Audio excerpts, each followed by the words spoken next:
Em contraste total com a graça de Deus está o pecado corrupto e depravado do homem. Sabemos muito bem que o homem é capaz de fazer o bem ao seu próximo, até mesmo sem qualquer interesse próprio, mas também é muito claro que ele não pode fazer nada para merecer o favor de Deus e obter dele a salvação. Quando o povo de Cafarnaum perguntou ao Senhor Jesus o que faremos para executarmos as obras de Deus, o Senhor Jesus respondeu: a obra de Deus é esta, que creais naquele que ele enviou. João capítulo 6, versículos 28 e 29. As Escrituras consistentemente afirmam que a salvação é conferida somente na base da fé. É dito: creu Abraão em Deus, e isto lhe foi imputado como justiça. Romanos capítulo 4, versículo 3. Também é dito: porque pela graça sois salvos por meio da fé. Efésios capítulo 2, versículo 8. Trazendo o assunto à sua conclusão, Pedro acrescenta: alcançando o fim da vossa fé, a salvação das vossas almas. 1 Pedro capítulo 1, versículo 9.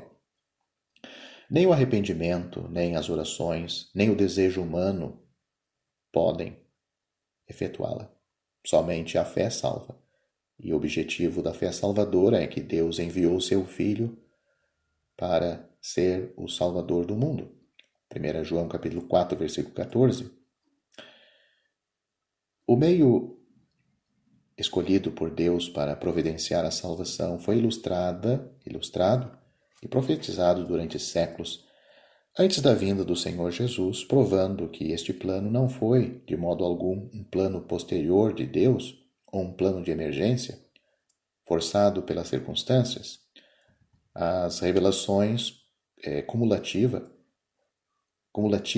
de uma morte de que uma morte seria necessário para satisfazer todas as santas exigências de Deus e que ao mesmo tempo manifestaria o seu maravilhoso amor, foram concretizadas na dádiva de Deus do seu Filho. É dito: Deus enviou o seu Filho ao mundo. João capítulo 3, versículo 17. O significado verdadeiro das figuras e profecias é que a morte necessária para a salvação seria a morte do próprio Filho de Deus. Ele é designado o Cordeiro que foi morto desde a fundação do mundo. Apocalipse capítulo 13, versículo 8. A morte do Senhor Jesus em prol de todos é o meio maravilhoso de Deus de garantir a salvação dos muitos que creem. É surpreendente como muitas pessoas instruídas e capacitadas no seu zelo para limitar o alcance da salvação obtida não enxergam a sua inconsistência ao dar interpretações diferentes às mesmas palavras para assim reforçar a sua própria opinião. Um destes chega a dizer, ele disse, abre aspas, a Bíblia frequentemente usa as palavras mundo e todos num sentido limitado, fecham aspas. E conclui dizendo, abrem aspas, são as palavras destas pessoas, é claro que todos não são todos, fecham aspas. Essa foi a sua expressão. Um antigo e sábio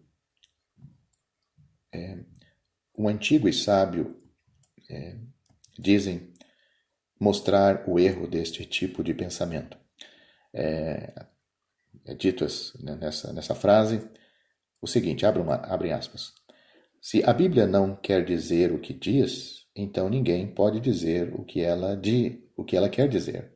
Fecham aspas. Esta seria a frase antiga sábia. Quando Paulo escreveu que todos pecaram e destituídos estão da glória de Deus, Romanos capítulo 3, versículo 23, ou quando João escreveu o mundo inteiro jaz no maligno, 1 João capítulo 5, versículo 29, e que todo o mundo aceita que nenhuma restrição deve ser colocada nessas palavras, na palavra todos e na palavra mundo, como pode uma exposição ser considerada sadia quando ela coloca limites a palavras idênticas usadas pelo próprio Senhor Jesus e por alguns dos apóstolos. Num livro escrito perto do final da era apostólica, que é o Evangelho de João, e aparentemente dirigido a leitores gentios, não faz sentido registrar as palavras do Senhor quando ele disse: "Porque Deus amou o mundo", se essas palavras não significam exatamente o que dizem, o que quer dizer. Quando Paulo escreveu: "Cristo morreu a seu tempo pelos ímpios", Romanos capítulo 5, versículo 6, o contexto era sobre a afirmação legal de que não há justo, nenhum sequer, e todo mundo seja condenável diante de Deus. Note Romanos 3, versículos 10 e 19. Paulo não queria dizer que Cristo morreu por alguns dos ímpios. Também, quando o Senhor Jesus enviou seus discípulos, a ordem foi: "Ide a todo mundo e pregai o Evangelho a toda criatura." Marcos capítulo 16, versículo 15. É inacreditável que o Senhor daria esta comissão se ele soubesse que os benefícios da sua morte recente não estava disponível a todos a quem os discípulos foram enviados. Estas escrituras e muitas outras afirmam que é necessário crer que o Evangelho, em todo o seu grande poder, é oferecido a todos, sem limite. A versão da Bíblia feita pelo irmão João Nelson Darby, ou John Nelson Darby, expressa esta verdade com clareza.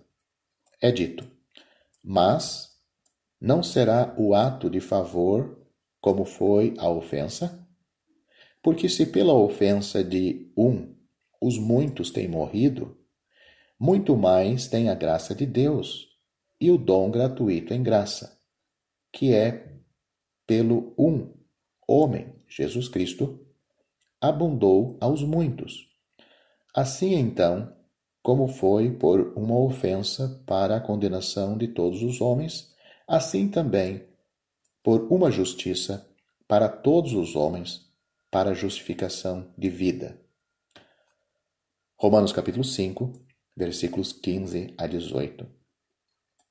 Embora reconheçamos que nem todos serão participantes da tão grande salvação, temos que insistir que a salvação é oferecida e está ao alcance de todos os homens, sem limite. É a vontade de Deus que a morte de Cristo deveria prover a salvação para todos os homens e fornecer a salvação a todos os que creem. A onisciência de Deus engloba o fato que, devido à incredulidade rebelde, muitos permanecem destituídos de todas as bênçãos que a salvação traz. Concordando com isto, não por causa disso, o Senhor se certifica de que alguns, compelidos pela graça, virão a participar da grande ceia preparada. Temos isto na parábola de Lucas capítulo 14, versículos 16 a 24.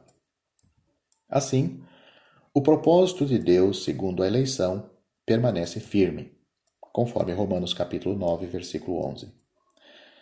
É tão comum, em muitos lugares, pensar que as boas obras são uma parte essencial para se obter a salvação, ou para conservar a salvação, que isto se torna aceito sem qualquer questionamento.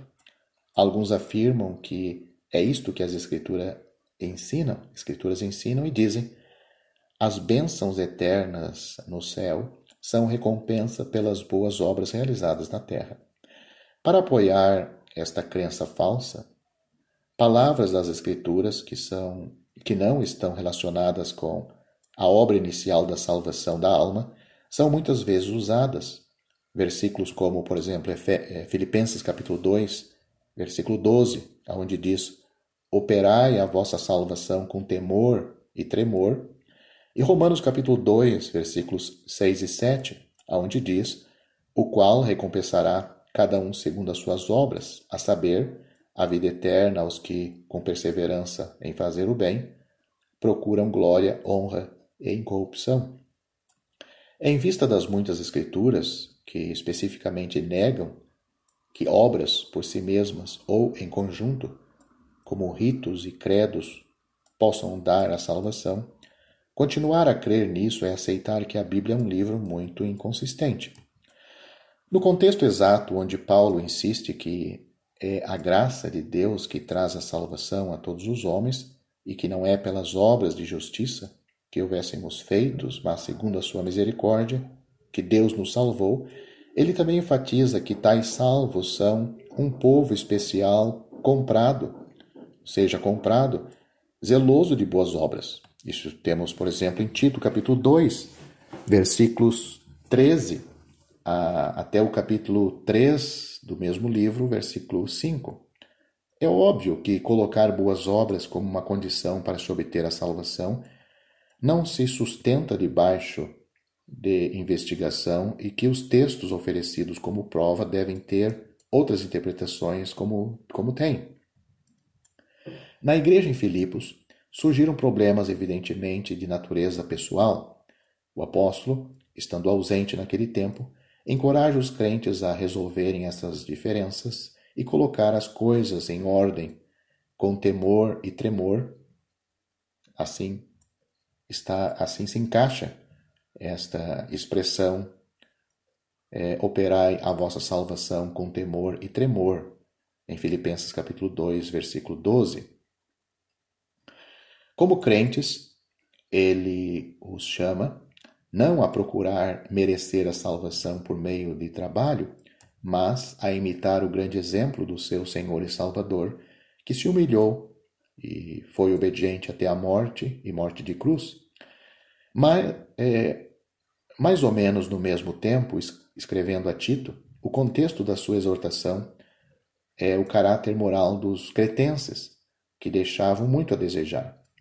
Os habitantes da ilha de Creta, que creram em Cristo pela fé, são lembrados de que se espera uma grande mudança no comportamento de cada um deles. Note o que diz Atos capítulo 16. Crê no Senhor Jesus Cristo e será salvo. 16, versículo 31.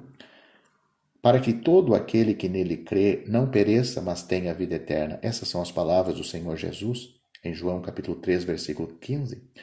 Dezenas de escrituras, todas afirmando a mesma coisa, poderiam ser citadas aqui mostrando, sem medo de contradição, que a salvação é obtida simplesmente, plenamente e totalmente por uma única condição, isto é, fé no Senhor Jesus Cristo, como o único Salvador dos pecadores. Porque pela graça sois salvos por meio da fé. Isto não vem de vós, é um dom de Deus, não vem das obras, para que ninguém se glorie. Efésios capítulo 2, versículos 7 e 8.